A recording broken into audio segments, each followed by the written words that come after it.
Welcome to another E3 edition of the Epic Games Podcast. I'm Raxilla. I have here with me Flack. How's it going? It's going fine, thanks. Hi, everyone. It's been an exciting week for us. Obviously, we saw first details this week of a new Gears of War game called Gears of War Judgment. We had yesterday Epic Games Director of Production Rod Ferguson on the podcast talk with us a little bit about the game, and then also a bit more specifically about a new online mode called OverRun. Today, though, we have another special guest, Quinn DelHoyo, multiplayer designer from Gears of War Judgment. How's it going, Quinn? Yo, what's up, people?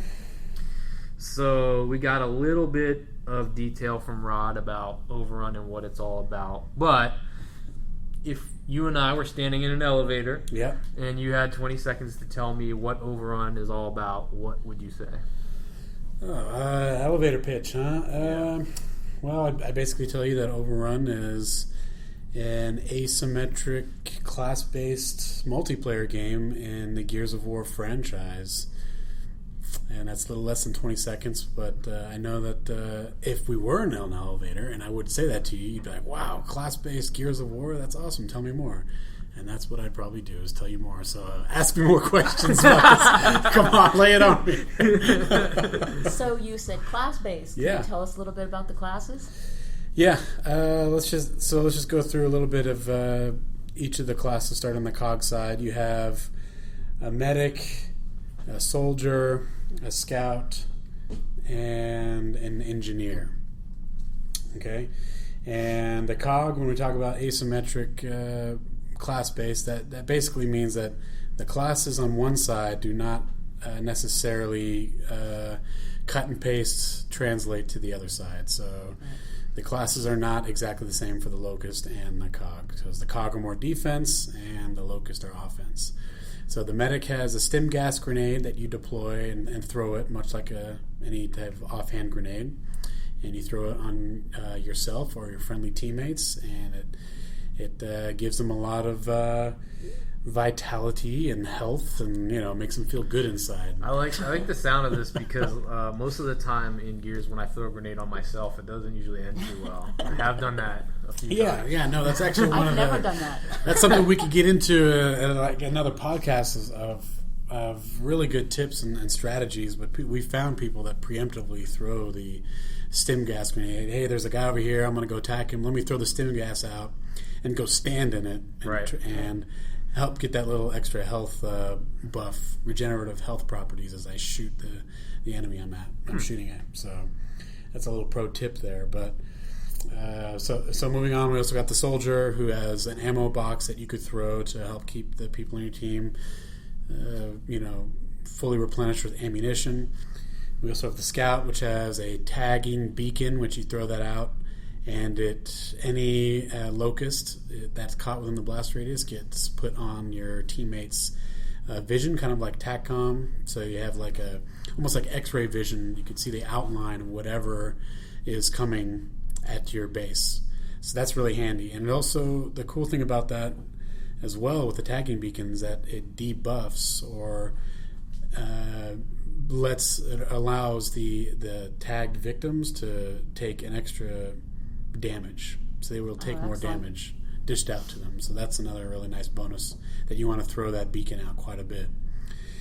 And also we have the engineer. The engineer gets to place an automated sentry that is really awesome. And I don't really want to give away all the details about the sentry and what it can or can't do. That's something we can get into later. But believe me when I tell you, it's really cool. So that's kind of the COG. You guys want to know a little bit about the Locusts? Yes. All right. So no ticker medics. No ticker medics. Yeah, exactly. So just going over the Locust quickly, we have the ticker, and we have the Grenadier, the Cantus, and the Wretch. So these guys are all offensive minded. They're not too worried about defending as much as they are attacking. So the engineer on the COG side, he can repair fortifications and try to keep them alive, whereas the ticker is kind of the counter to that guy. He can go in and eat the defenses as well as explode. And that's actually one of the core things that when we were designing OverRun, we wanted to make it a legitimate competitive multiplayer title, whereas Beast and Horde were designed from the ground up to be cooperative, and we couldn't just take those two, throw them together, and then put it in the box and say, hey, we just made this multiplayer mode that combines those two elements. We had to be really smart about it. And one of those was you take the Savage ticker and the normal ticker and combine them together. Now we have the OverRun version of the ticker, which can eat fortifications as well as self-detonate and explode. Boom. Yeah, so that's been really well received around the studio. It's just, combining these things and making them feel really strong and powerful. It's very fun playing as the ticker in OverRun. Yeah, no, he's a really popular class. People love playing him. He's really cool, and cute looking. Some people think he's really cute. I mean, I would never really want one for a pet, but there's people that I want a stuffed ticker or a plushie, but people really like tickers. They're little ticker chomp chomp chomp sounds, and they're really nimble and fast. We've got a dash ability on those guys, so you hit the left bumper and you do this really quick burst of speed, and then you time that with to be able to detonate. You actually can turn into like a little torpedo as you dash, and then you hit the detonation button, and you could really take cogs out that way, and that's awesome. That's really gratifying to be like, oh, you know what? I'm just gonna ram myself into you and blow you up, and your jibs go everywhere. It's like, yeah, suck it, fool. So he's really cool. He's a lot of fun. And then moving on, we've got the Cantus, which is our Locust healer guy, and he's very, very vital to keeping wretches and grenadiers and some of the other big bad locusts alive as they attack the front lines. And he's pretty cool. I really like the Cantus as far as how he can work with grenadiers, especially. You take a couple grenadiers and have a Cantus, because the Cantus's heal ability is actually, it chains. And what I mean by that is Flack, you're a grenadier, and Rackzilla over here, you're another grenadier, and I'm a Cantus, and I want to heal you guys. All I need to do is hit my heal button, and I start chanting, and let's say Flack is closest to me, she'll get that benefit, but then the heal will chain from her visually. Everyone can see it. It'll chain from her to you, even though you're farther away from me.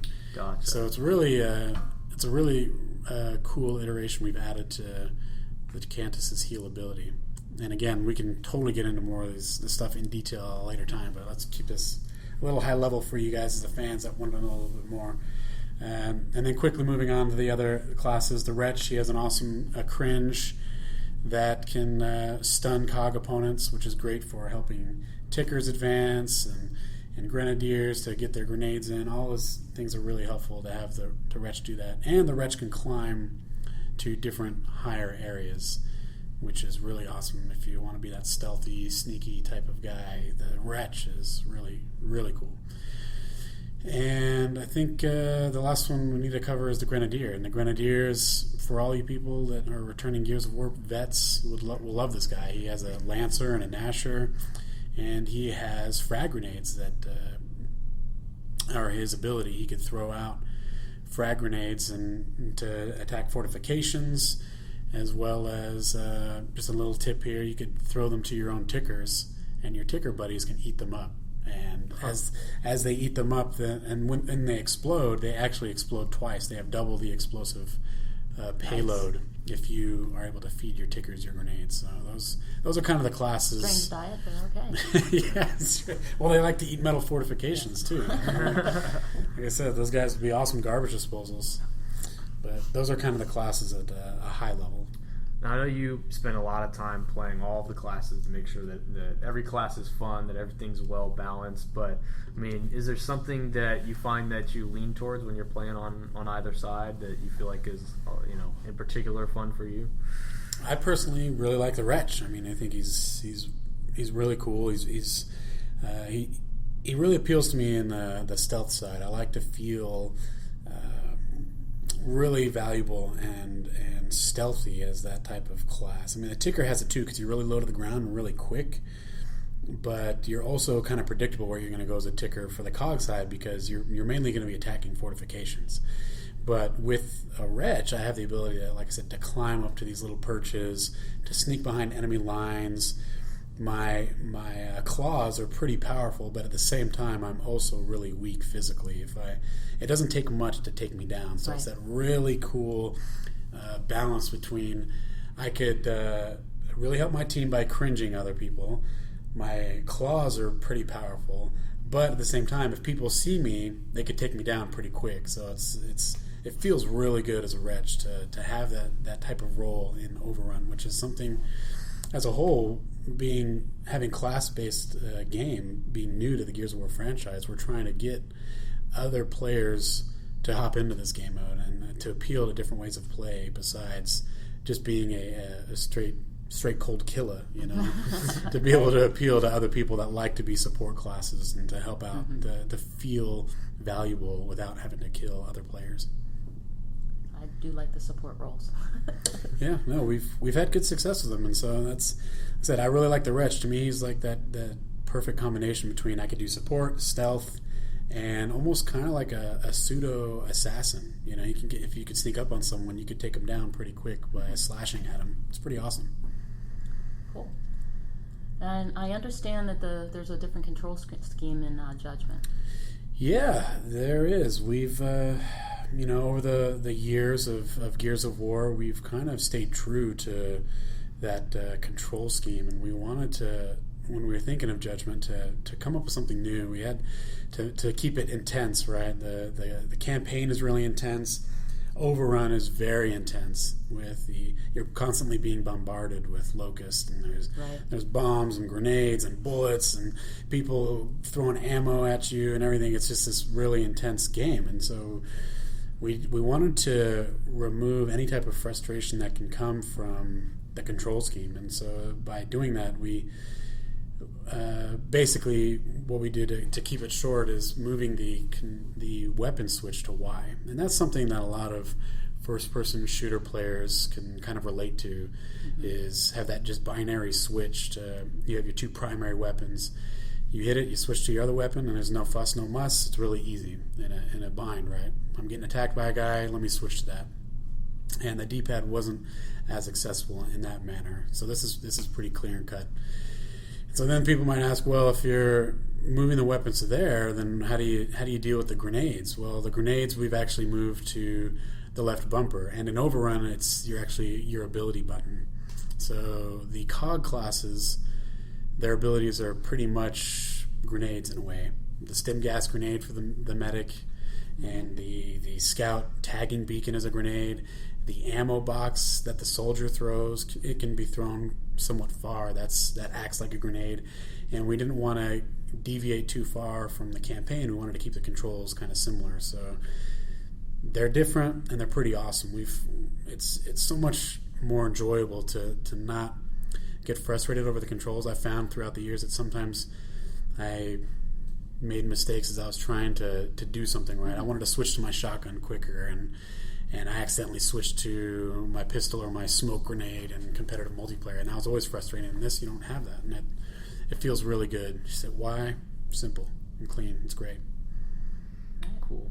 Now you're showing OverRun on the floor at E3, and in that particular demo, the classes are locked in, sort of one class per each side in that demo. But in the full game, people will be able to sort of decide for themselves which classes that they want to go into the game with. I mean, have you seen any particular strategies emerge just in the play tests and things? Are people going in with two grenadiers and a Cantus and a ticker, or what are some of the different things that you've seen? Yeah, that's pretty funny, and that's actually one of the things that has me really excited about OverRun is how much depth is in there, and I think we've only scratched the surface here. And when players get to play this game, I think they're going to find so many crazy stuff that we didn't necessarily think about. And right. So one of the quick strategies that have developed is to really do like a ticker rush. Mm-hmm. At the very beginning, right. It's like, hey, let's stack 5 tickers. Right. At the very beginning, let's rush to. Let's either go left or let's go right. Let's pick one side and you just bomb over there with all your tickers, and you just gobble up one fortification as soon as you can. Because the fortifications, they block your path to the objective. And the locus objective is is what allows them to win, right? You're trying to destroy the objective. Let's get it out. I'll just get that out there. It's not something you're trying to capture or anything. It's locusts are always trying to destroy the objective, and along that way they're blocked by the fortifications. And here we found mainly you do some pretty awesome ticker rushes, and the best way that I found is 5 ticker rushes. They're good, but like I said, if you combine a grenadier with that, maybe 2 grenadiers, you feed a couple of your tickers some grenades at the very beginning, and even if you could afford it, right? So if you have 3 tickers and 2 grenadiers, one of the grenadiers can punt, a ticker over the first fortification and let that ticker start chomping on the next fortification. So there's... And I never thought of that. Yeah, there's... Just rushed in there. There's a crazy bunch of depth and detail we haven't even touched on yet. Yeah, I mean, it's interesting because, I play a lot of Gears 3 multiplayer, right? And when, before a match, usually what I'm thinking is okay, what's my loadout, for this map, for what I'm doing? And it feels like the thing you're thinking about now is what's our team strategy going into it, right? It sort of automatically or inherently encourages that, to take place, because there's really no benefit of you kind of going in and being the lone wolf, right?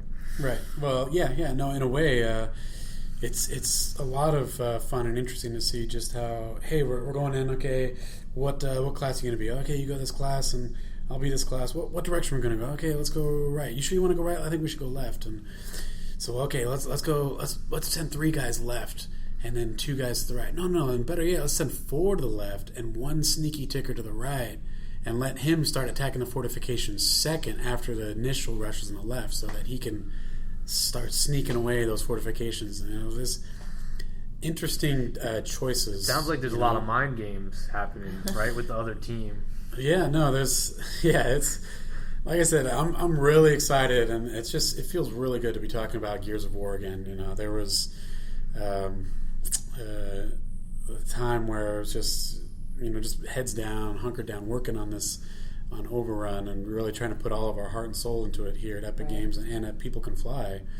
And it just feels so good to get Gears back on the spotlight again, and to be talking about not only hey, it's the next Gears game, and here's multiplayer, but this is something fresh. It's new. It's never been done in the Gears franchise. Is a legitimate class-based multiplayer, and that's what really has me excited as a sequel to the game. Is, hey, we're not really resting on our laurels. We're taking risks here. We're trying to do something really new and to make it awesome and deep for everyone to enjoy. And that's really has me excited about the depth of OverRun and the possibilities of what the fans will get when they get their hands on it. Right. Well, we know there's even a lot more that we can talk about with OverRun. Obviously, we've got a lot going on with E3 this week, but I think we'll probably want to bring you back soon here on the podcast. Yes, please. I think what we'll do is, if you're listening to the podcast, hit us up on, at Gears of War on Twitter or Facebook or on the forums. Let us know, what are your questions about OverRun. We'll bring Quinn back when he's back from his E3 duties and talk with him a little bit more, and hopefully get some of your specific questions answered about how it'll work. But thanks for joining us, Quinn, and we'll be talking to you again soon. Yeah, sure thing, man. And if you guys are here at E3, by all means, come check out the booth, and we'll get you in, and you can check out the awesomeness that is OverRun. And Quinn told us he wants hugs. And hugs and kisses and pictures, come take a picture or whatever. I'm more than one. I love talking to the fans and seeing you guys. You guys are the lifeblood of our products, and we appreciate everything you guys do for us.